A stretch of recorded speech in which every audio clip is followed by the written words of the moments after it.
అయ్యూబ్ అనే auto driver అనే వ్యక్తి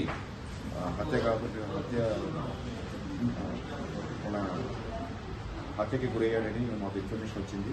ఆ ఇన్ఫర్మేషన్ ఇమీడియట్లీ మా ఇన్స్పెక్టర్ తోలిచోటి రమేష్ నాయక్ గారు, తర్వాత డిఐ బాలరాజు, తర్వాత వాళ్ళు బృందము అందరూ రంగంలో దిగారు. రంగంలో దిగిన తర్వాత ఒక కేసు రిజిస్ట్రేషన్ చేయడం జరిగింది. ఎవరైతే మృతుడు మొహమ్మద్ ముసమ్మిక్ ఎలియాస్ అయ్యూబ్ ఉన్నాడో వాళ్ళ తమ్ముడు కంప్లైంట్ ఇవ్వడం జరిగింది. ఆ కంప్లైంట్ మీద మేము హత్య కింద కేసు రిజిస్టర్ చేశాము. ఆ రిజిస్ట్రేషన్ చేసిన తర్వాత దర్యాప్తులో భాగంగా మాకు నిన్న ఈవినింగ్ తెలిసింది ఏమంటే ఒక మొహమ్మద్ ఇషాక్ ఎలియాస్ ఖాలిద్ అనే వ్యక్తి హత్య చేశాడు అని మాకు తెలిసింది. ఈ హత్యకు కారణం ఏమంటే ఇద్దరు ఆటో డ్రైవర్స్ గత కొంతకాలంలో ఇద్దరు స్నేహితులుగా ఉంటారు.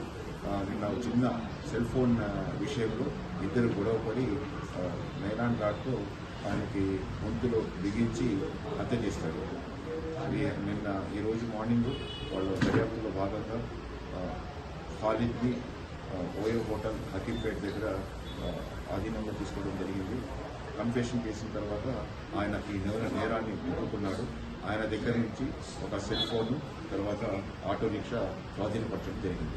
ఈరోజు అరెస్ట్ చేసి మన కోర్టు ముందు ప్రొడ్యూస్ చేస్తాం.